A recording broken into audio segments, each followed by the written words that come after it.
Hey, how's it going, metalheads? And welcome back to the Devin Made Metal channel.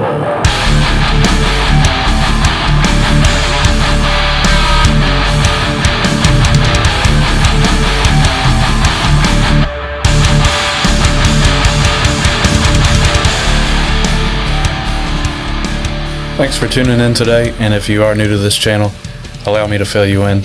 Here we discuss a variety of different audio tips and tricks that I have learned over the past 11 years as an at-home producer. Not only that, but some of these tips and tricks can actually be transferred into streaming and other types of content creation as well. So, if any of this interests you, please hit that subscribe button, tap the bell down below. Also, I should point you in the direction of my other social media pages, that is Facebook and Instagram. I post a lot more content there twice a week, Tuesdays and Thursdays to be exact, at 11:30 Eastern Central Time. How do I not know what time zone I am in? I'm sorry, that's Eastern Daylight Time. Yeah. So originally I had a different topic that I was going to talk about for today's video, but last weekend I was actually working on a project recording some vocals and came across something that I felt would be extremely beneficial to get out there to you guys as soon as possible. So today I decided to go with just a quick audio tip. That way you guys can get back to whatever you're doing. I think I speak for most of us when I say that vocals are one of the hardest elements to mix and to get to sound exactly the way you want them. A lot of times you can spend days, even weeks, on just trying to get them to sound even, sound EQ'd the right way, and so on and so forth. And a lot of times that is because we're aiming to make them sound as natural as possible, like me speaking to you, and also as processed as they need to be according to industry standards. But last weekend, as I said, when I was recording vocals, I actually came across a plugin that does exactly what you need it to do. And probably the most difficult part about mixing vocals has to be compression. Compression basically takes vocals, squashes them so that they sound completely even. That way you're not getting louder in some parts, quieter in other parts.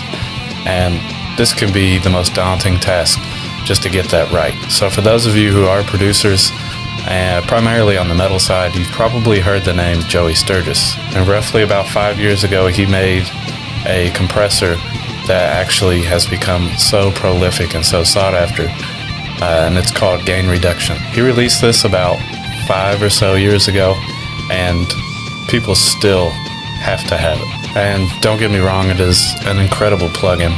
I would highly recommend it, but right now I think the going price is $29.95 for it. And to me, I'm one of those people who doesn't justify spending that much money on a single plugin. And last Saturday when I was recording these vocals on this session, I actually came across something that I wish I had found, years ago when I started doing this. It basically takes the same functionality as Joey Sturgis's Gain Reduction, but the beautiful part of it is completely free. So this is the Klanghelm DC1 version 3, and it's the smaller version of the DC8C. And basically what it is a character compressor, but the main functionality of it here is gain reduction. And you can see it's got a similar kind of setup as the Joey Sturgis Gain Reduction, just like this one.